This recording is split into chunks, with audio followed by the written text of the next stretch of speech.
we stand on guard for thee.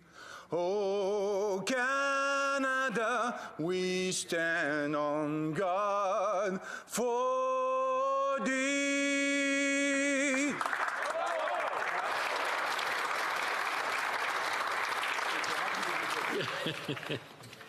Statements by members. I'm sorry? Oh, let the doors be open, je m'excuse. Que l'on ouvre les portes. On va laisser rentrer tout le monde. Statements by members. Déclaration de député, l'honorable. The Honourable Member for Orleans. Thank you, Mr. Speaker. The Orleans Youth Council, which I co-chair with my provincial colleague MPP Stephen Blair, is made up of 25 dynamic young people.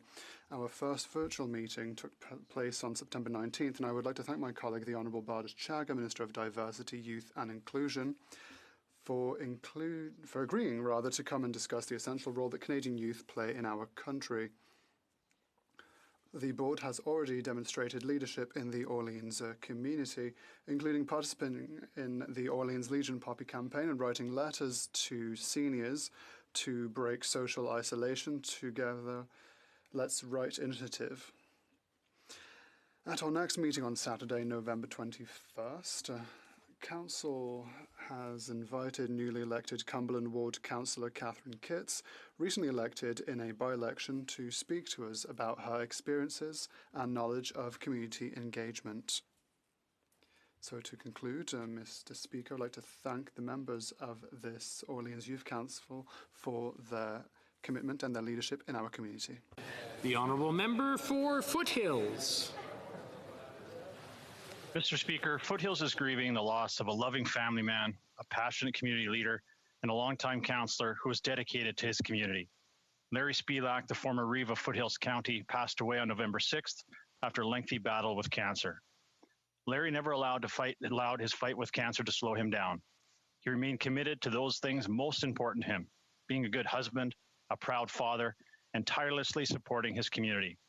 Those who served alongside him on council or in the De Winton community would agree. Larry was a hardworking, respected, and strong leader. A champion for his constituents, and certainly someone who knew the meaning of service, Larry was a mentor to me. When I entered politics, I looked to people who I trusted and admired, people like Larry Spelak. Our community lost a friend and a great man. We extend our condolences to his wife, Danielle, his son, Ben, his friends and family, and colleagues at Foothills County, all of whom Larry loved dearly. Thank you. The Honourable Member for Etobicoke North. Mr. Speaker, insulin remains one of the most significant advances in the history of medicine and continues to save lives of millions of people globally. JDRF Kids for a Cure are honoring Banting and Best's gift to the world, and I had the privilege of meeting virtually with 3 of their amazing young leaders, each with big dreams for the future. They are 15-year-old Ann Pettigrew, 9-year-old Maya Webster, and 7-year-old Kieran Palmer, who also told me about their lives with type 1 diabetes. While these young champions face challenges, they advocate for all the other children living with type 1 diabetes. They want members of Parliament to know the life-saving impact of Canadian research and innovation has had and continues to have on the lives of young people with the disease.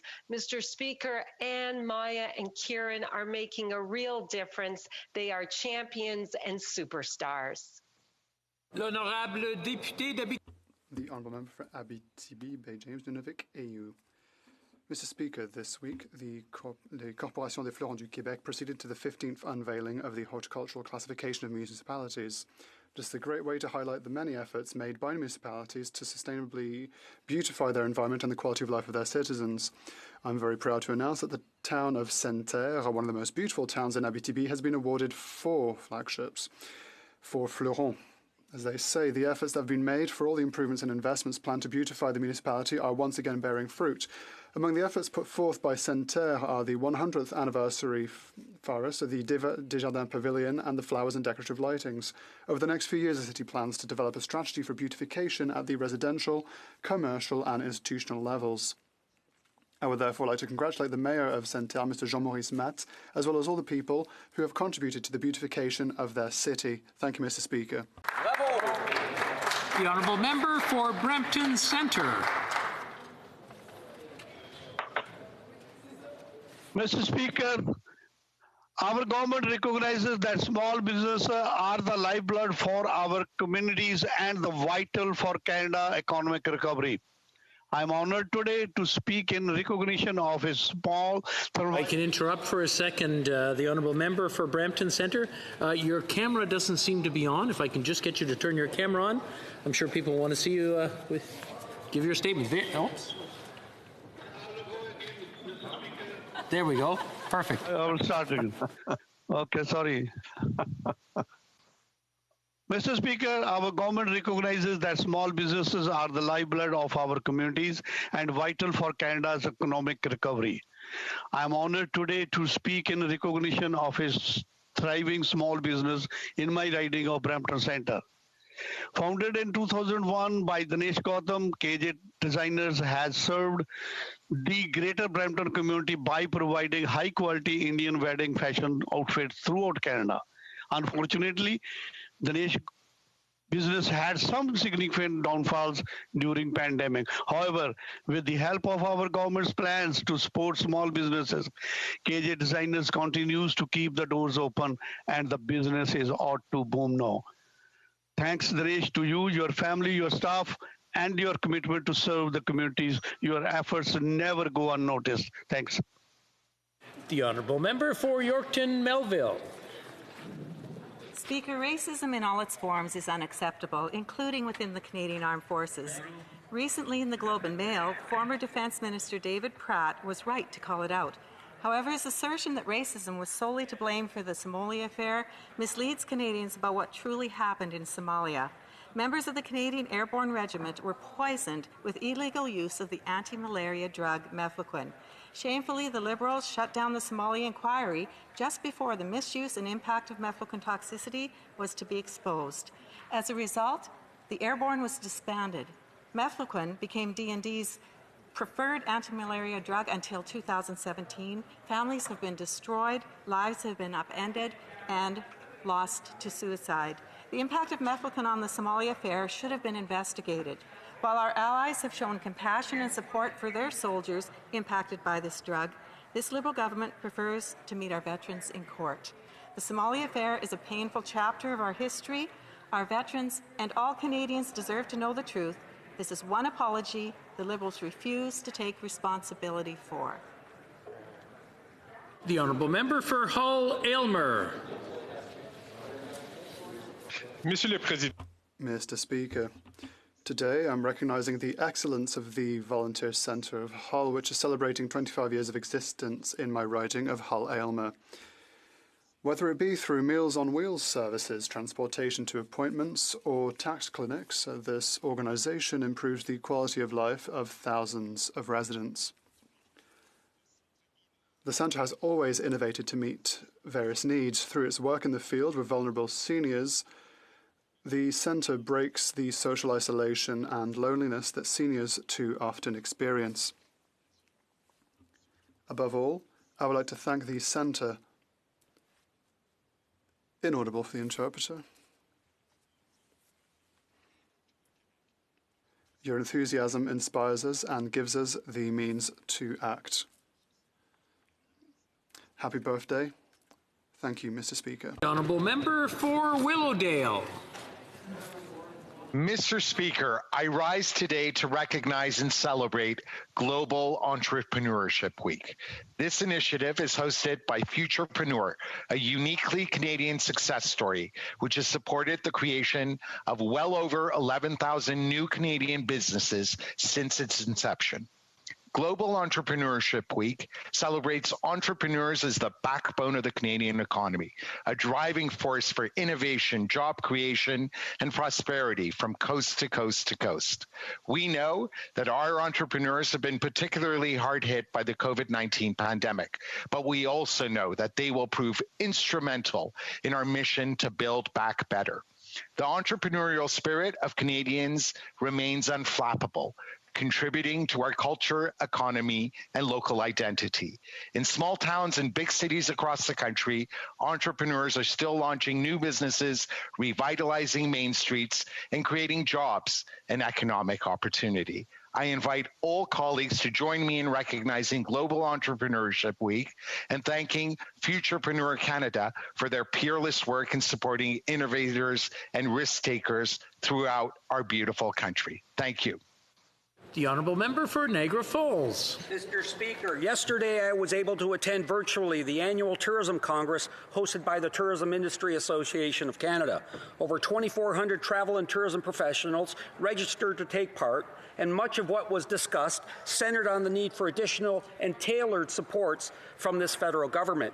Since the start of this pandemic, our Conservative opposition has been asking this Liberal government to present a sector-specific travel and tourism recovery plan. 9 months later, the government has still not taken any action. The absence of a dedicated sector-specific tourism recovery plan is an abject failure of this Liberal government. Destination Canada's own State of the Industry report from October stated, and I quote, "We need to help provide a light at the end of the tunnel." Mr. Speaker, this is a call for action. The tourism sector, and more importantly, Canada's travel and tourism workers, want to get back to work and do so safely, and they are looking to Parliament for timely and critical solutions. Now is the time to deliver. Thank you, Mr. Speaker. Before continuing, I just want to remind the honourable members that statements are being made, and it's nice to see that the social distancing is taking place, but it doesn't mean you have to talk loud and drown out the person who's trying to speak. I just want to remind them, and the people I'm speaking to aren't listening, so I'm going to say it again, and hopefully someone will point them out. Very good. Thank you. The honourable member for Winnipeg North. Thank you, Mr. Speaker. The Government of Canada is focused on minimizing the negative impact of the coronavirus, Mr. Speaker. The second wave is upon us here in Canada. And as the government continues to ensure to work with the many different stakeholders, whether it's provinces, territories, Indigenous leaders, and the many different stakeholders that are making a difference, it's working together. That's how it is that we're going to be best able to ensure that we minimize the impact of the coronavirus, Mr. Speaker. In the Senate, we have legislation that is about to pass that's going to deal with an extension of the wage subsidy program, which continues to protect millions of jobs, Mr. Speaker. There's so many things that we can still be doing. We're looking for all interested parties to get on board, to be a part of a Team Canada approach at defeating the coronavirus. Thank you, Mr. Speaker. The honourable member for Markham Unionville. Thank you, Mr. Speaker. Gun crimes in the GTA are out of control. Dante Andreatta, a 12-year-old boy, was caught in the crossfire of a gang-related shooting. He lost his life walking home from the grocery store with his mother. The number of criminals with a total disregard for human lives is growing. The Toronto police are reporting more shooting deaths than this year. That is 6 incidents away from an all-time high. The time to act on gun crime is now. My bill, Bill C-238, is one of the ways we can fight gun crime, fueled by smuggled guns. It will keep dangerous criminals behind bars for longer and make it more difficult to get bail. That is just part of the solution. Unfortunately, shooting victims statistics are not part of the Liberal government's agenda. Thank you. The honourable member for Richmond Athabasca. Thank you, Mr. Speaker. Today, I would like to take the time to commend the wind of solidarity blowing in my riding in this very difficult time. The Bois Franc Érable Chamber of Commerce and Industry and the Chambre de Commerce et d'Entrepreneuriat des Sources, among others, have gone ahead with a gift certificate campaign to support our local merchants in partnership with Desjardins. On social networks, a vast campaign to encourage our local restaurateurs was also set up. In the municipality of Saint-Camille, a socio-financing campaign to support the cultural sector was also held to support our seniors, notably. Initiatives such as these, Mr. Speaker, there are hundreds of them in my region, as there are no doubt elsewhere in the country, I would like to commend all those who are rolling up their sleeves and showing great generosity and solidarity during this difficult period. From the bottom of my heart, Mr. Speaker, I would like to thank them. The honourable member for Winnipeg Centre.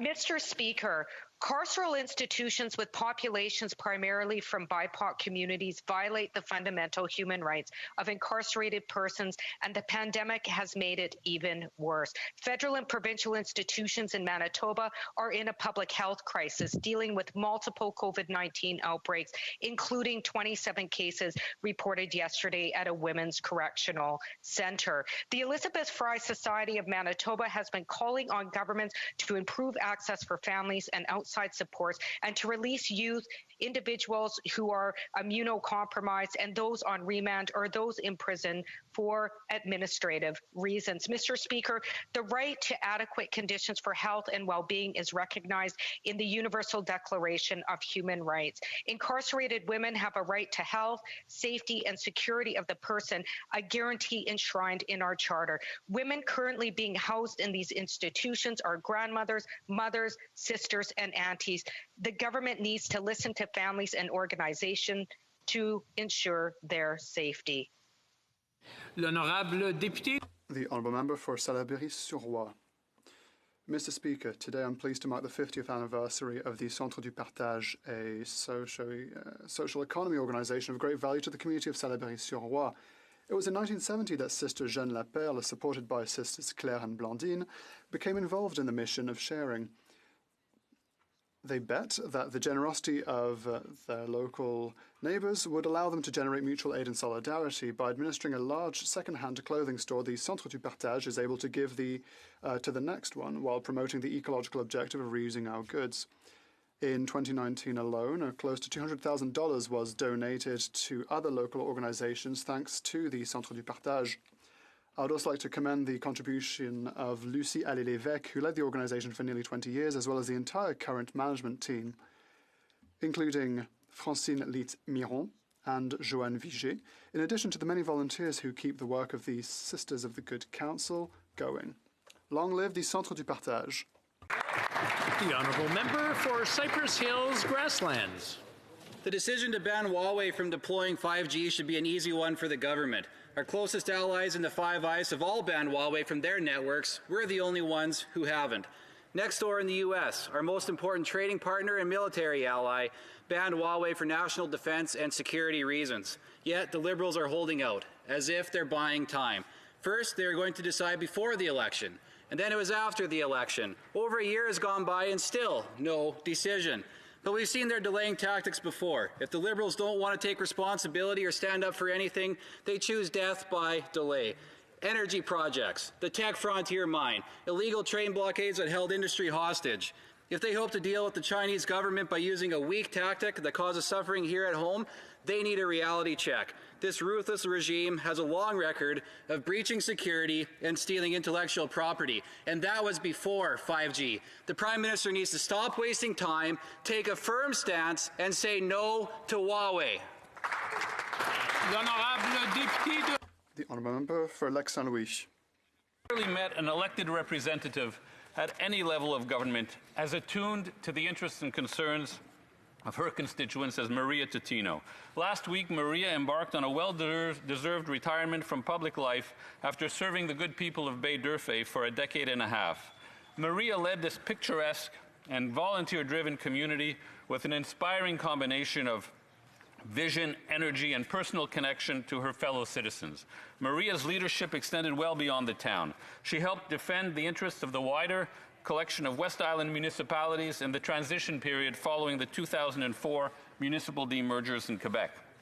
Maria poured her trademark dedication into the Train de l'Ouest campaign for better commuter rail service to downtown Montreal that eventually led to the REM Light Rail project.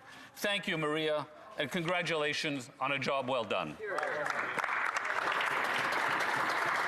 Oral questions. Question orale. The Honourable Leader of the Opposition. Mr. Speaker, experts are raising alarms about this government's plan to distribute a COVID vaccine. We don't have the freezer capacity. We've signed deals that mean other nations, like the United States, will receive millions of doses before a single Canadian does. When can Canadians expect to see a real plan for COVID vaccine distribution from this government? Honourable Prime Minister. Mr. Speaker, Canadians know that the best way to get through this COVID crisis is by vaccines, and that's why we've been working since the summer on signing deals with a record number of companies around the world to ensure that wherever or however someone gets the right vaccine, it will be available in Canada. We're actually positioned better than just about any other country in the world in terms of access to a robust portfolio of vaccines because we took the leadership as a government and got it done. We are also ensuring that we're going to be able to distribute those vaccines as they become available across Canada, and Canadians can count on us. Honourable Leader of the Opposition. Mr. Speaker, the Prime Minister said they've signed a record number of deals. The Minister told committee they've signed freezer contracts, but she won't say who got the contracts or how much. Maybe Frank Baylis makes freezers, Mr. Speaker. Officials said that Public Health Agency would be responsible for the logistics of handling and distributing the vaccine, but we can't get a clear answer on that either. Why is the Prime Minister refusing to reveal key information to Canadians who need to know about the availability and distribution of a COVID-19 vaccine? Right Honourable Prime Minister. Mr. Speaker, the number one question I get from Canadians these days, and actually over the past 6, 7, 8, 9, 10 months, has been, when is this all going to be over? How much longer are we going to have to go through this? That's what Canadians want to know. And of course, now that we see that there are vaccines on the horizon, people are very excited about it. And what I can tell you is we're in for a number more months of needing to do the right things before these vaccines start landing anywhere around the world. And that's why we are working very hard to make sure that Canadians get those vaccines the right way and properly. We are working very hard on a range of different vaccine delivery methods, and we will be there to support Canadians. The Honourable Leader of the Opposition. Mr. Speaker, after obfuscation, after prorogation, the number one question I get when I travel around Canada is, when will this Prime Minister finally answer a question and be transparent with Canadians, Mr. Speaker? The distribution, he said, would be by the military. The government distribution story keeps changing. Perhaps they've hired a storyteller, Mr. Speaker. The Minister of Public Services also said that she's waiting on Health Canada approval for any vaccine. Pfizer applied for emergency approvals in the United States. We know that Health Canada delays on rapid tests led to problems. Will the Prime Minister commit today to rapid vaccine approval? The Right Honourable Prime Minister. Mr. Speaker, I can tell you when I speak with Canadians from coast to coast to coast, they're not asking me about QP. They're asking me about COVID. And that is continuing to be what we are working on as our entire focus. And every step of the way, whether it has been on stepping up on PPE, whether it has been stepping up on testing and indeed rapid testing that we have delivered to the provinces, that the provinces are now evaluating how they want to deploy it, we have been there to deliver all these things that Canadians need, and we will be there to deliver on vaccines just like we've had their back in every other way during this pandemic. Leader of the Opposition. Mr. Speaker, Chelsea Craig is the President of the Liberal Party of Canada in Quebec. Recently, Ms. Craig said that Bill 101 was an oppressive act. After its adoption, the Liberals continue not to respect Bill 101. Why are Liberal leaders hindering the development of French in Quebec? The Right Honourable Prime Minister. Mr. Speaker, I won't take any lectures from a party that still refuses to agree to appointing bilingual Supreme Court judges. We have always done everything we need to defend the French fact in this country, including, as we've said, in Quebec. We know that it's essential to ensure that French flourishes across the country. We also need to be working in partnership with the government of Quebec to protect French in the province. The Honourable Leader of the Opposition. Mr. Speaker, the member for Saint-Laurent was very contemptuous towards Francophones. No one denounced her, none of the French Liberal members.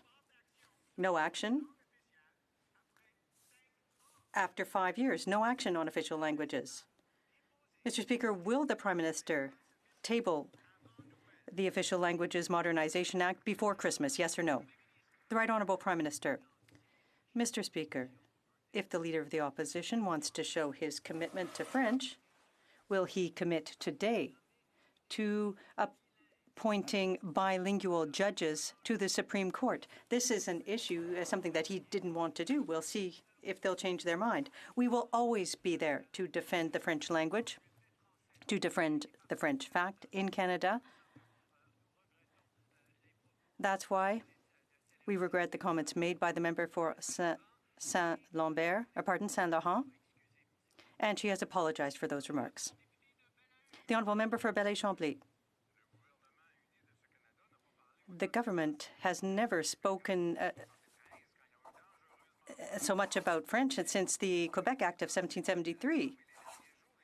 In recent days and weeks, we have showcased the gap, the huge gap that separates Quebec from Canada, the Quebec values from the government values, language, culture, secularism. Let's clarify things for journalists who are watching us today. Is the Prime Minister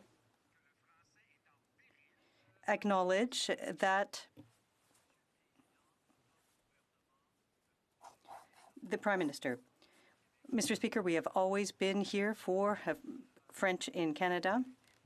As a member of Parliament from Montreal, as a Montrealer myself, I am concerned about the fact that there are people who can't be served in French in Montreal. That is unacceptable. That's why we're going to continue to work to defend the French language. We will continue to be working alongside Quebecers to defend our language, culture, and identity, but also on the environment, on economic growth, on a federal government that is always there for Quebecers during the pandemic. The Honourable Member for Belleuil-Chambly. It won't take long. We'll get him to come out with the words Bill 101 after having disavowed the member for Saint-Laurent today and the member of Heritage yesterday, who said out loud what a lot of Liberals are thinking, to such an extent that we think they must be reading Bill 101 on their bedside tables. We assume that the Prime Minister has spoken to the member for Saint-Laurent. Do they both agree, then, that French is threatened in Quebec? The Right Honourable Prime Minister. People must wonder why the Bloc Québécois focuses on this subject so much. We agree we have to continue to protect the French fact in Canada and in Quebec because there is a real danger and a decline. Why are they looking for or trying to pick a fight on something we agree on? Because they don't want to acknowledge and recognize that the federal government is there to help Quebecers with the CERB, with assistance for small business, to fight the pandemic alongside the Quebec government, which is something that they see as very bad. The Honourable Member for Burnaby South. Thank you, Mr. Speaker. Honestly, things are going very badly. There are outbreaks across the country. The situation in Quebec is serious. People are afraid, families are afraid, but we knew all of that. We knew that the second wave of COVID-19 was going to hit hard. But we've got less support for people than under the first wave. In the NDP, we're prepared to work together to help people. What is the Liberal government waiting for to take action? The Right Honourable Prime Minister. Mr. Speaker, since the start of the pandemic, we have taken action to help Canadians, to help families, young people, seniors, to help businesses, small and large businesses, communities. We have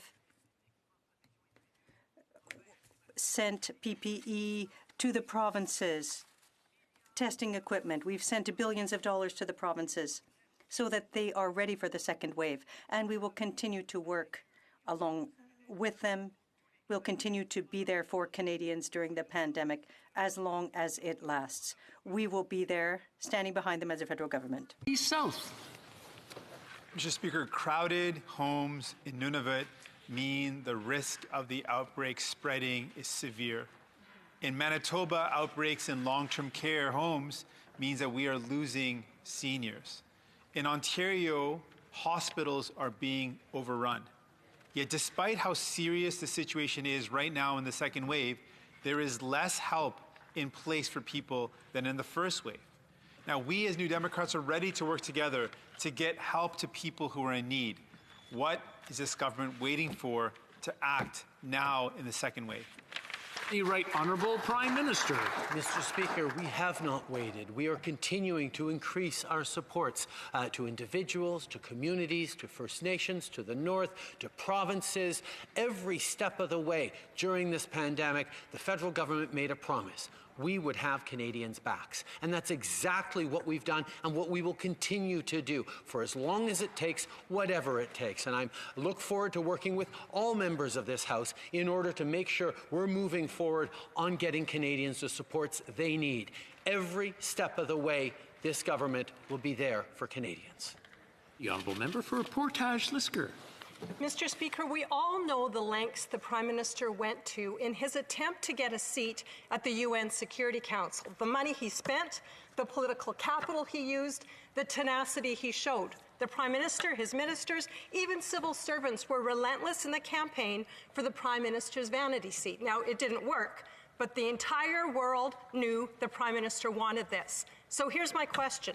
Will the Prime Minister use that same focus, that same determination, and that same zeal in his fight to ensure that Keystone XL, a project that will create thousands of real jobs for Canadians, gets built? Okay. Right Honourable Prime Minister. Mr. Speaker, that is a project that I have supported for the past 7 years. I actually went down to Washington, D.C. to speak to a room full of Democrats before I was Prime Minister to talk about how important that project is for Canadian energy security and for American energy security. I will continue to bring that up. We continue to work on it. I brought it up in the conversation with President-elect Biden in our very first conversation. We will continue to work together on fighting climate change, on assuring energy security, and on building a better future for all of our citizens. The Honourable Member for Portage-Lisker. Well, the problem is the Prime Minister has said so many negative things about Canadian oil and gas and done so many things to kill jobs in the Canadian energy sector that nobody believes him or trusts him to do anything to stand up for these jobs in Canada. Conservatives don't trust him, and I promise you, Canadian families and energy workers do not trust this Prime Minister. So will he stand up today and will he guarantee that he is as committed to Keystone XL pipeline and making sure that it gets built as he was to his vanity UN seat? The Right Honourable Prime Minister. See, Mr. Speaker, here's the problem Conservatives face. Anytime someone talks about doing right by the environment or building a greener or cleaner future, they think it's an attack on workers and on the oil sands and on our energy industry, when indeed moving forward on protecting the environment is the best way to ensure jobs and security for our energy workers and our energy industries. We know that international investors and consumers are looking for people with plans, with resolve, and with a lower carbon future. That is what we are working on building right across the country. The energy and the environment and economy go together. The Honourable Leader of the Opposition. Mr. Speaker, here's the problem Canadians face. This Prime Minister had a state dinner with President Obama, but Obama canceled Keystone XL, Mr. Speaker. The government is running a whole-of-government campaign to find Bill Morneau a retirement job at the OECD. The Prime Minister toured the world, meeting with despots for his UN Security Council bid, but only one phone call for the thousands of jobs that rely on Keystone XL. So my question is simple. Will the Prime Minister commit today to meet with as many American officials as possible to get this project done, to help Western Canada, to help Canada? The Right Honourable Prime Minister. Again, Mr. Speaker, here's what Conservatives simply don't understand.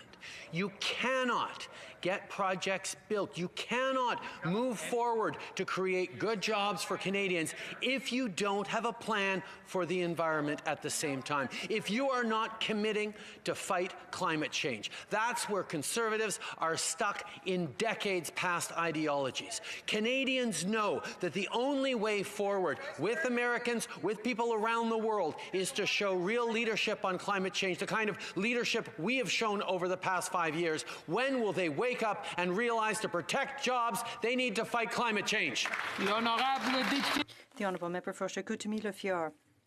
Mr. Speaker, yesterday I asked some questions about the government's blind faith in compromised information. It seems that the Liberal government's not very concerned about compromised institutions. Today, Democracy Watch announced that it has filed a court challenge to the government's method of appointing judges that promotes or compromises the impartiality of the courts. The minister has declined to comment. What does this silence say about the transparency of the government? The Honourable Prime Minister. In 2015, we put in place a merit-based process for the appointment of judges. Following years of Conservative favoritism, we put in place a merit-based process based on independent recommendations to appoint judges. Judges who now reflect the diversity of our country, be it geographical diversity, for political perspective as well. It's important to have a judicial system that reflects the diversity of the country. The Honourable Member. Mr. Speaker, the same government received an F from Democracy Watch in May 2019 for transparency. The President of the Canadian Bar Association has called for changes to the judicial selection process to avoid partisan manipulation. The Minister's office refuses to comment because it knows it has a great influence over the process. Will the government consider following the advice and change the judicial selection process? The Right Honourable Prime Minister. Mr. Speaker, once again, I will point out that we put in place a merit-based process.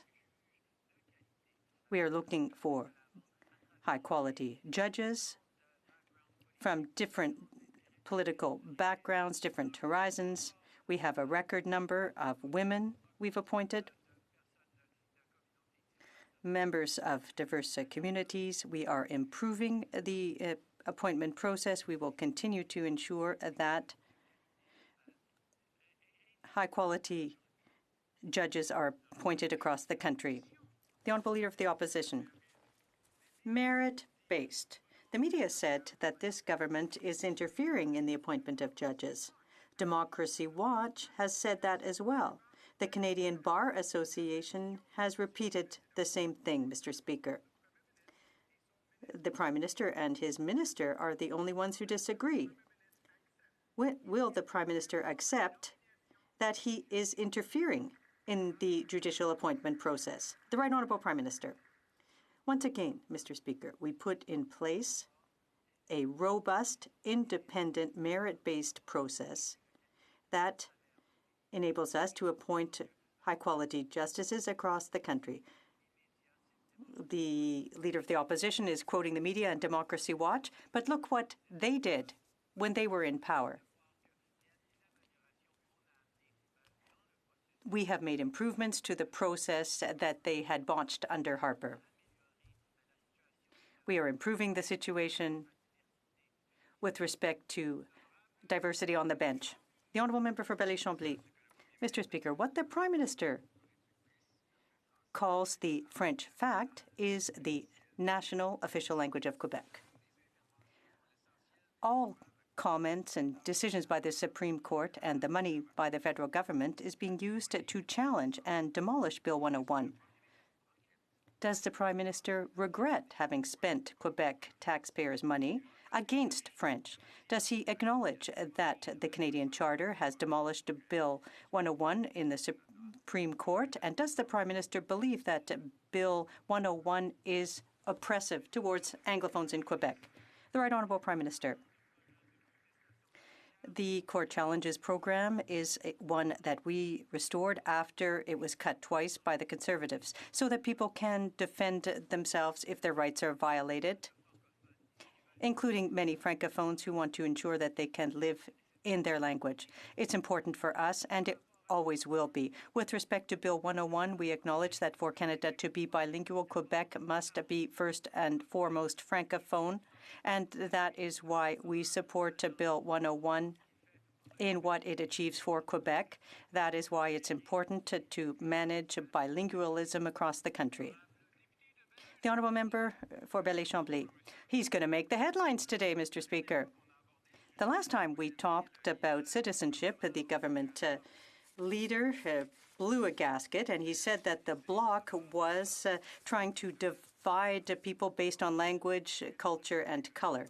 The Prime Minister acknowledges that the French fact is challenged, and all of a sudden he likes Bill 101. Will he encourage his caucus to vote in favor of the legislation being put forth by the Bloc tomorrow that will require knowledge of French to obtain citizenship in Quebec, Canadian citizenship in Quebec? And I'm sure that our Conservative colleagues will be voting in favor of it. The Right Honourable Prime Minister. Mr. Speaker, it's a bit odd and worrisome to see the Bloc aligning with the Conservatives on the French fact in Quebec and Canada, because the Conservative Party has always been the party that undermined Francophones' rights outside Quebec, that continues to sabotage the French fact by refusing to commit to appoint bilingual French-speaking judges to the Supreme Court. We will always defend the French fact in Canada, the French language, and French entities across the country. This is something that people can count on from the Liberal Party. For Calgary, Nose Hill. The Prime Minister just said that it would be months and months before a vaccine is available in Canada, so we need to use other tools right now. Yesterday, Anthony Fauci said that Canada must test widely in the community for asymptomatic spreaders in order to stop the spread of COVID. To do this, we need things like at-home tests that people can easily buy and frequently used. And today, the U.S. approved this type of test. When will the Prime Minister allow Canadians to have this life-saving and job-saving tool? Honourable Prime Minister. Mr. Speaker, $25 billion.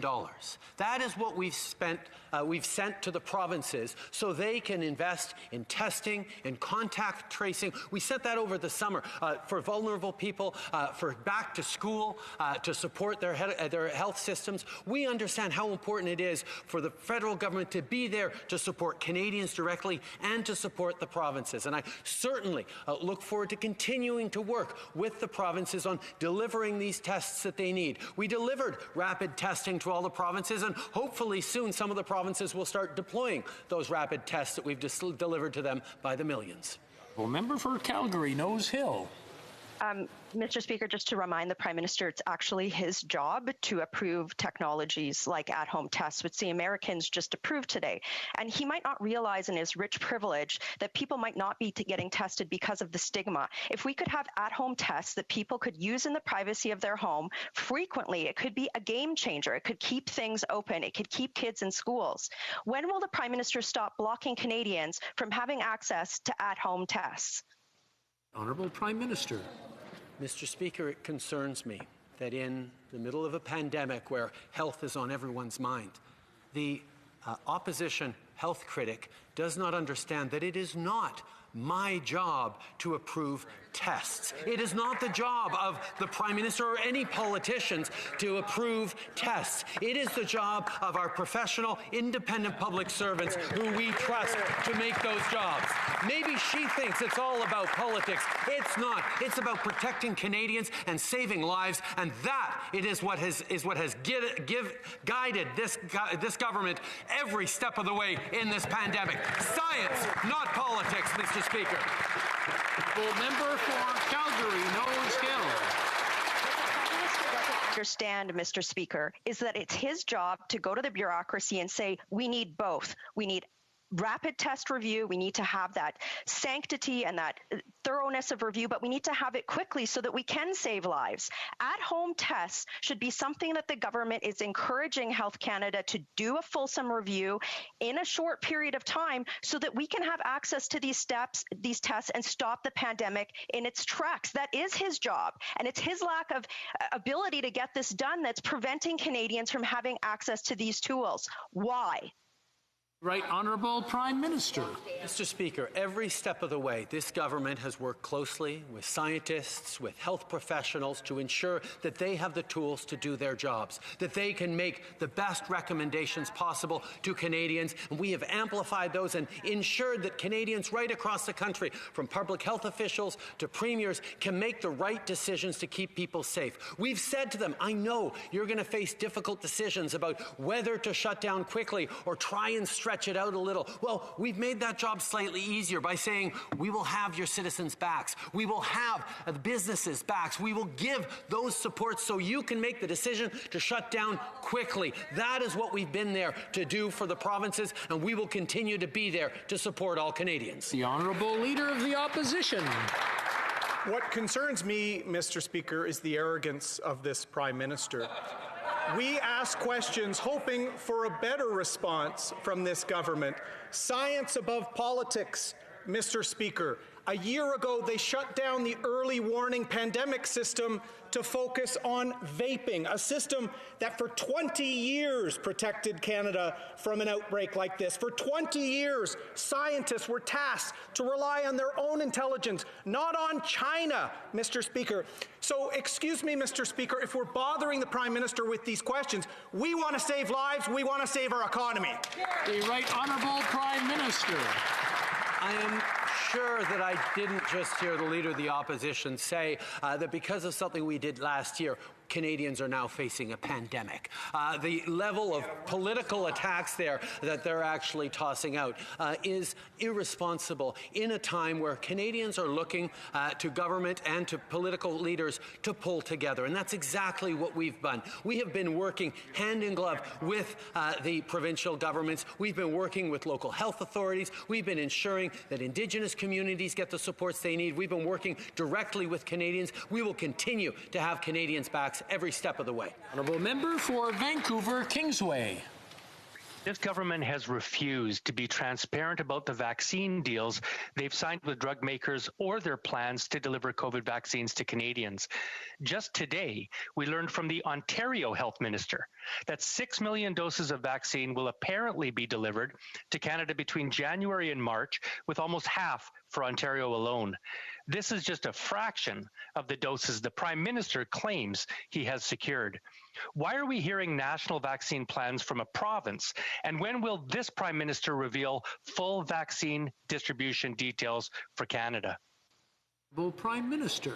Speaker, from this summer onwards, we've worked extremely hard to sign deals with as many different vaccine producers, potential vaccine producers, as possible around the world. And as a result of it, Canada has the strongest portfolio of potential vaccines of any of our peer countries, because we've been there to support Canadians. And we know that getting those vaccines out to Canadians across the country is going to be a significant challenge, because there are so many different types of vaccines and so many Canadians who need to get them. But as we have every step of the way, we will be there to deliver for Canadians to get us through this pandemic. The Honourable Member for North Island Powell River. Mr. Speaker, Lisi Kahaksik came to Ottawa from Nunavut to treat a broken pelvis. In the hospital here, she was denied water and staff refused to change her diaper. She called 911 and emergency services brought water to her room. This strong Indigenous woman said, "We're done. We're not going to be treated like this anymore." First Nations and Inuit health is a federal responsibility. And this is another example of the racism Indigenous people face in the healthcare system. Indigenous people are done with racism, Mr. Speaker. When will the Liberals be? Right Honourable Prime Minister. Mr. Speaker, systemic racism against Indigenous peoples, against racialized Canadians continues and is something that this government is committed to fighting against. We made a commitment and are moving forward on distinctions-based health legislation that will ensure that we are doing a better job of supporting Indigenous peoples through their health challenges. We will continue to work hand in hand with them and ensure that through provincial systems as well, there is better treatment for Indigenous peoples. We have a lot of work to do, but this government is committed to doing it, and we will continue to do exactly that. The Honourable Member for Brampton South. Mr. Speaker, today Brampton got its fair share. This morning, the Minister of Infrastructure and Communities announced that my community of Brampton South will receive almost $39 million from our government towards the transformative downtown Riverwalk project.